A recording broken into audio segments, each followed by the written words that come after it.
On this week's episode of ResiWeek, we talk about Honeywell going to court over icontrol and the Alarm.com merger. Toshiba takes a massive write-down on this year, and there's some pretty cool tech coming that's kind of Kickstarter-ish, but it's maybe coming to a living room near you. All this and more on this episode of ResiWeek. The network for the AV industry.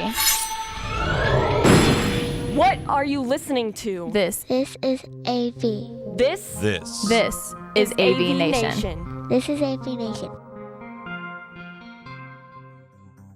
ResiWeek episode 56, No Innovation. This week's episode of ResiWeek is brought to you by Buyant and Infocom. This is ResiWeek. Welcome to ResiWeek. This is your weekly wrap-up of all the latest news and stories for the residential AV industry. I'm your host, Matt D. Scott for AVNation.TV, and today I'm pleased to be joined by the one and only Jeremy Glowacki. He is the editor of Residential Systems. How are you, sir? I'm doing well. Thanks for that stirring intro. That's nice. Thank you. I'm full of energy on this Monday morning. I'm doing good. Then we are joined by longtime watcher, not first-time guest, but you haven't been on in a while. It's Ron Callis. He is the CEO of OneFirefly, and he plays with robots. I do. Don't let the secret out. Yeah, happy to be back. It's been a few. It's been a while. Been a little while. It's been a little while since I've been on, but happy to be back. Thanks for having me. Thanks for being here. And last but not least, we have the guy who will try and take over my show 25 minutes in, Tim Albright. He's the founder and CEO of AVNation.TV. How are you, bud? I will do no such thing. You heard it here. I will do no such thing. How are you doing? Yeah, sure you will. I'm doing great. I am doing fantastic. Let's kick this show off with a lovely story that comes to us from Julie Jacobson over at CE Pro. It seems Honeywell is suing to block the icontrol and Alarm.com merger on antitrust grounds. Now, this is kind of a big deal because obviously Honeywell is a huge player in the residential and commercial security space, as well as all the other things that they do. But you could argue that icontrol and Alarm.com, as stated in Julie's piece, own the large, something like 70% of the smart home as a service provider solutions. So, gentlemen, does Honeywell do they actually have something here? Or is this just them, realizing that they're kind of behind the ball on this and they need to stop it before it gets out of hand? Jeremy, I'll throw that to you. Well, I'll admit up front that I'm not an expert on the security side of the business, but I do think that it appears that Honeywell is kind of late to the game on some of this, and they're trying to protect their ability to catch up a little bit. But it does appear that 70% of the market will be dominated. I would say that that's a little bit disconcerting. I don't like monopolies in general. I don't think most people do, and I'm only hearing this side of the story. But if that is the truth, I would say that's grounds for keeping those two apart. Ron, when you read through this article and you look at it, when Honeywell refers to 18% remaining of the market, which would suggest that they only have 12% of it. Is that a worrying point for anyone who is supplying or working with Honeywell, opposed to some of these other people that are more well aligned with some of these other providers? Yeah, I think anybody that's looking to create devices and needs, is looking to integrate with a partner is watching this one very, very closely. It seems to me, stating the obvious, Honeywell's very late to the game in terms of opening up their architecture and playing nice with others. And, they're, in all fairness, the other guys have embraced open architecture and developing partnerships. And now it's clearly coming to bite Honeywell in the rear end, and they're playing catch up. Now, I don't know the legalities of what exactly defines a monopoly. 70% certainly sounds like a monopoly, at least a majority share. And it's clearly going to harm anybody that's looking to enter the space. I know at the tail of the article, they cover a number of parties that are just trying to enter the space now and looking to make a foothold. I'm scrolling down to the bottom of the article now to try to find those references. Maybe I'll do it in a few moments here. But yeah, I don't know. I think it's a real interesting case because I think Honeywell clearly has egg on their face for not having the foresight to open up their architecture. And at the same time, a monopoly is bad because it kills competition. So I'm real curious to see how it plays out. Tim, given that Honeywell is closed architecture, how much is this just – because you could argue that obviously Apple is one of the other big players in closed architecture technologies, right? They're closed across the board. But they've had massive success and massive adoption in every avenue that they've gone into. Honeywell, on the other hand, still seems to be, dare I say, stuck 20 years ago. Whereas, 2GIG, Interlogix, Callis, DSC, all these other vendors that have open architecture and allow all this other stuff in and to play with their systems directly, where Honeywell obviously does not. How much is this, again, just Honeywell realizing they're behind the ball? Well, it's a little bit of that, but understand. You mentioned Apple, so we'll pick on them for a second. They don't have pick on them. Well, no. Here's the thing. You mentioned them. We'll bring it up. In the smart home space, sure, absolutely, they've got good market share there. Desktop or laptop space, they don't. They simply don't have the saturation. They don't have the market share that Microsoft, number one, does as far as an operating system. Here's the thing, though. Honeywell is freaking Honeywell. And I don't want to lose sight of that. Honeywell's a big corporation. It's a corporation. It's a company that you may not realize that you're using. You may not realize that you have interaction with. I'm a little fearful, and I agree with Ron about the having a trust or having antitrust laws are good. Having a monopoly is bad. But from the other side is, I'm afraid that you're right. This may just be Honeywell crying foul a little bit and saying, hey, we may have missed the boat or we haven't gotten the market share that we think that we should at this point. And if you combine these two companies, holy crap, we're going to be out in the cold or have to do a lot more work to take market share away from those people.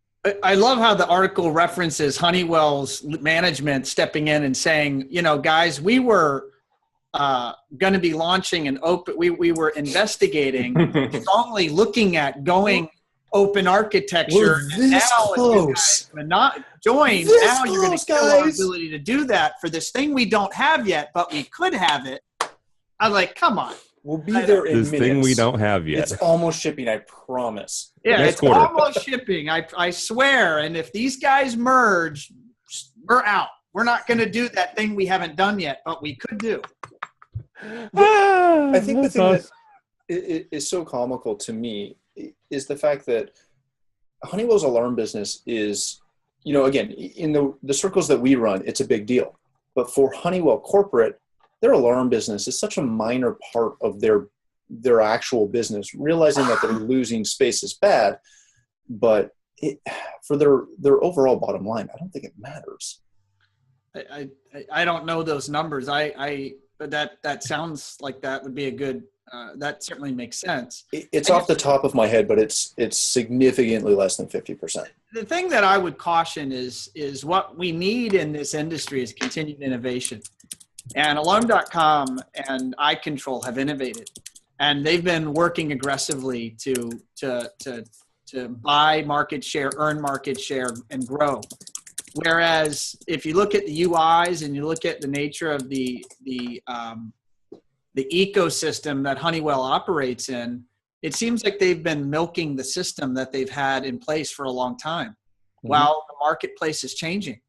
And so I think it's this really challenging situation of innovation and success potentially being stymied because of the fact that they're so successful and thus becoming a monopoly. So Well, I think being successful individually is one thing, and those two companies are successful, but then bringing them together, I'm not convinced that's necessarily good for the competition out there. I think that, they've worked together, they've partnered together on different things, and maybe that should continue, but not become one giant entity that, stifles the ability for these other companies that are trying to enter the space and maybe disrupt in other ways or add innovation that these two companies have not yet figured out. I mean, I know that these are very popular for, more mainstream cable company type applications, and also,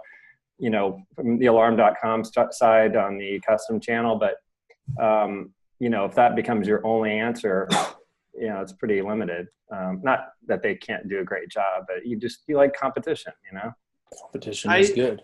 I agree. All right, let's go from one big fuss to another big write down, actually. It seems that Toshiba is writing down $6.3 billion. This comes to us from our friend Ted Green over at strategy.com. It seems that Toshiba is still having trouble with their profit padding scandal from 2015, where they were fined and had all kinds of fun jazz there. And this huge write-down is leading to some even bigger problems with their stock price. Gentlemen, as you read through this article, Ted brings up a good point that they have not been putting their money essentially where it should be for what they're doing, i.e. R&D. Ron, let's start with you on this one. Does this really matter to us? Well, Matt, I can't remember the last time I saw a Toshiba product anywhere. Maybe a toaster or something. But that said, Toshiba is clearly a very large business. They were the leader, and I think as stated in the article, the model for the Panasonics and the Sonys and the very successful tech companies in Japan that have come after Toshiba. But, what caught me, kind of one of the main takeaways from Ted's article was the issue regarding shareholder value. And when you have these publicly traded companies that are tech companies, and yet they're solely focused on really squeezing that last penny of profit for their shareholders on a quarterly basis, well, then how much of that profit is really being then diverted for innovation and R&D? And I think that's the quandary, and that's maybe one of the benefits of some of the privately held tech companies. At least there's a few small ones here, like Lutron and Crestron and some others, that really pride themselves on allocating a significant portion of profits to developing those products of the future. I think that was my takeaway. I mean, clearly with Toshiba, there's some management issues. If they're literally acquiring nearly failing nuclear businesses just a year ago, and all of a sudden they go in December from projecting $150 million or whatever that currency is, 150 million yen profit to, now a significant loss. And this has all come out in a matter of weeks since the beginning of the year. It's rather astounding. Jeremy, is this a bigger issue with Japan's innovation in general, as we've seen other problems with other manufacturers coming out of that country? Or is this an isolated incident? Yeah, I mean, it seems like there's a lot of that going on there. It's an aging population. That's a side note there. I mean, it's a really tough place to be these days, I think, unfortunately. I mean, I can remember the last Toshiba product I saw in my house, and it was a laptop computer with an orange case that was pretty. It was like the outside was orange. Yeah, the shell. That's fancy. Yeah, wow. yeah, and it weighed like 20 pounds or something. It was. So that was a long time ago. It's a few years ago. And I guess semiconductors are their business, it's a pretty important business to be in. I just read a New York Times article today about the chip business in the U.S. and how that's still a viable manufacturing business and something that we're not allowed to sell outside of the U.S. Can't sell to a foreign company because of defense issues and things like that. So I know that's an important business that they're going to have to sell off apparently just to become solvent again. I don't know if it's cultural, Japan as a country, it's just an incidence of different companies here that are happening to be Japanese. But it does seem that it's part of that aging culture that's just having a really hard time keeping things together for some reason. Very good. Tim, if Toshiba, and I'm not forecasting this, but if Toshiba was to fail, what reverberations would we feel through the resi market, if any? Well, here's I'm not. You're welcome. Oh, thank you. There wouldn't be any, and here's why. I was curious what he was going to say. I was like, I don't think there will be any. No, there isn't, and here's why. That's why I wanted to ask. Even if you have dyed-in-the-wool Toshiba ambassador fanboys and girls, there's a better than average chance that the same folks that picked up Sharp will pick up Toshiba. That's Foxconn. And back to Jeremy's point, they're about Japan, and there seems to be an issue with some Japanese companies. Not all, obviously. You've got Sony, and let's start with Sony. That's one of the bellwethers. If Sony ever gets bought by Foxconn, we might have issues. But Foxconn worked out a deal to where they picked up Sharp, and the reason they were able to do it is because they had the capital, they had the management, they had the structure in place. Where's Foxconn located? It's in China. China, over the last 10 to 15, probably 20 years, has developed the manufacturing and the management style that Japan arguably had 30 and 40 years ago when it comes to electronics. So you're seeing this shift. I'm not smart enough to tell you whether or not that's good or bad. I'm just telling you that that's what I'm looking at it, saying, okay, here's a new player in the field that is picking up some significant Japanese companies, long-standing Japanese companies. They're turning them around. We had an interview with some folks at Sharp since then. We actually did it in Amsterdam at ISE. And they're very excited. They're excited about it. Now, granted, you expect, some company line, but the guy was genuinely excited, even off camera, about some of the things that they're going to be able to do now that they have the capital and they have some management changes in place with the new purchase from Foxconn. So yeah, Toshiba probably as a brand isn't going to go anywhere. It just depends on who's going to end up owning them. Well, and to further that point, if they are able to get that influx, because again they have had good R&D in the past, if they're able to put some of that into new R&D, they could reinvent the company and become relevant again. I wouldn't bet on that, but you're right. A broken clock is right twice a day. I am so glad you're here. It's possible. Great. Oh, man. Are you saying you don't want to start seeing integrators speccing 8K Toshiba panels? Yeah.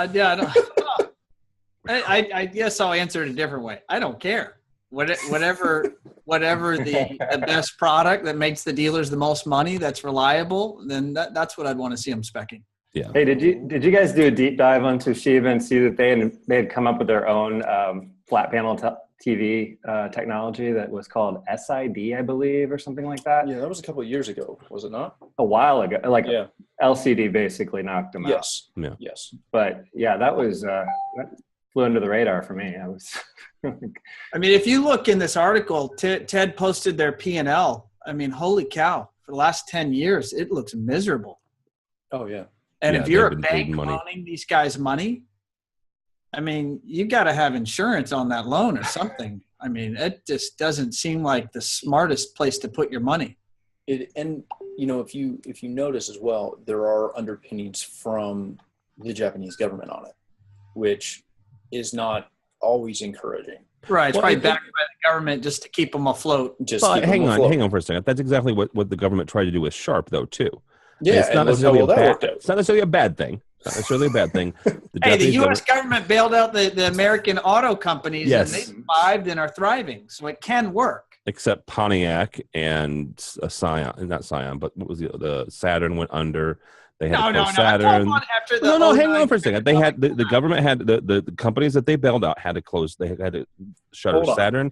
They had to shutter Pontiac. They had to shutter a couple other ones though. Okay, yeah, so those companies though were that was more profitable. Those companies were slated for closure long before the bailout. Okay, but notwithstanding, yeah, that's a whole other thing where I'd rather. How did we get into that? I don't. How did you get into this? Is my show, Tim. Darn it, we've lost it already. All right, let's move on before Tim brings another blending article up. This comes to us from CNET.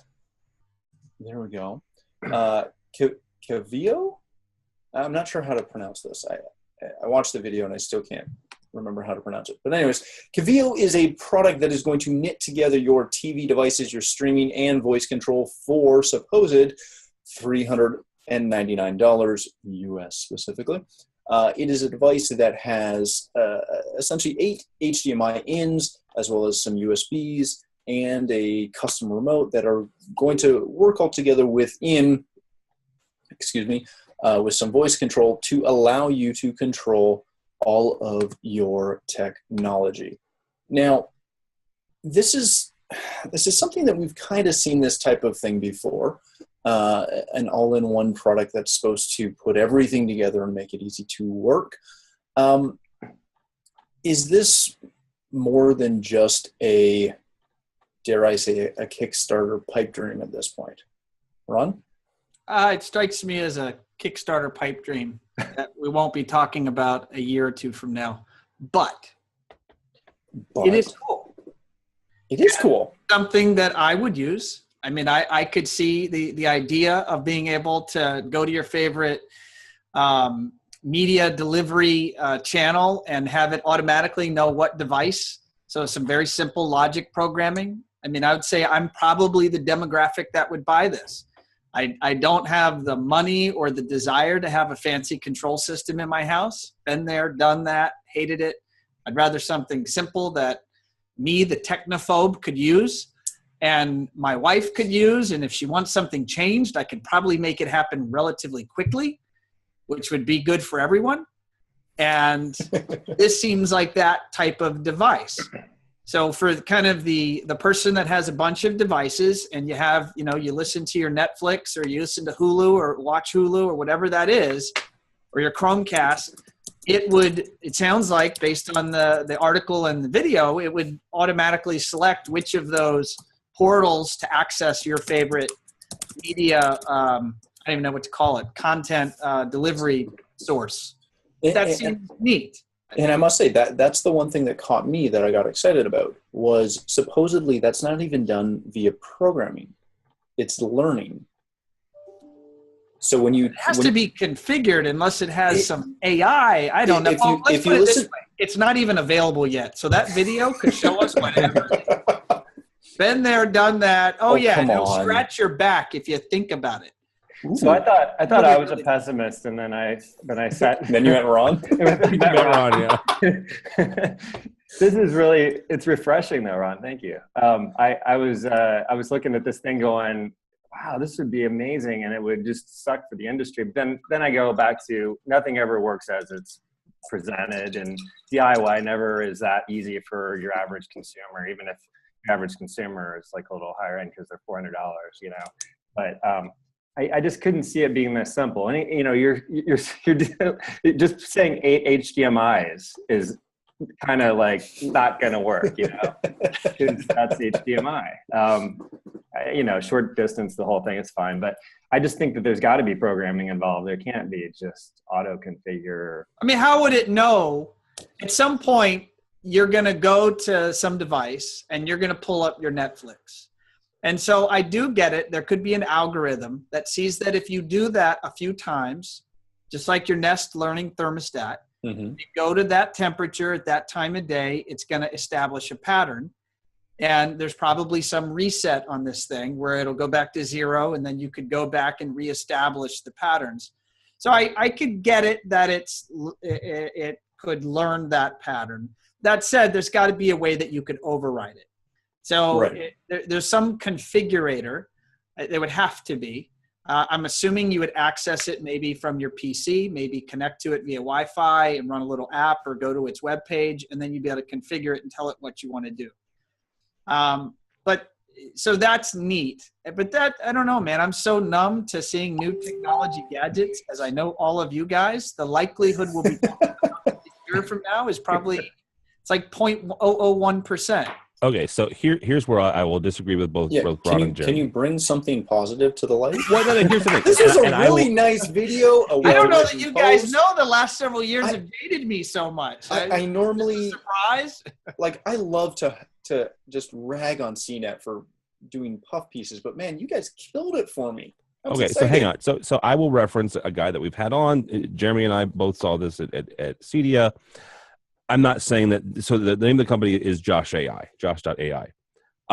Smart company, smart folks there. And they're not doing this specifically, but they're doing the whole learning thing. It's an algorithm. It's primarily voice-based, but it does have an app. I don't know how many of you have an Amazon Echo, but when you bring that into the house, you connect to that via Wi-Fi. It has its own Wi-Fi, so you connect to it. That's how you set up the experience. That's exactly kind of what I was thinking when I was watching this. Ron, you're right. There has to be some sort of configuration, and most likely it's something where you connect to it as a WAP, and you say, okay, here's what I've got, or here are my devices, or go ahead and scan the network and see what's going on, and then the algorithms take over.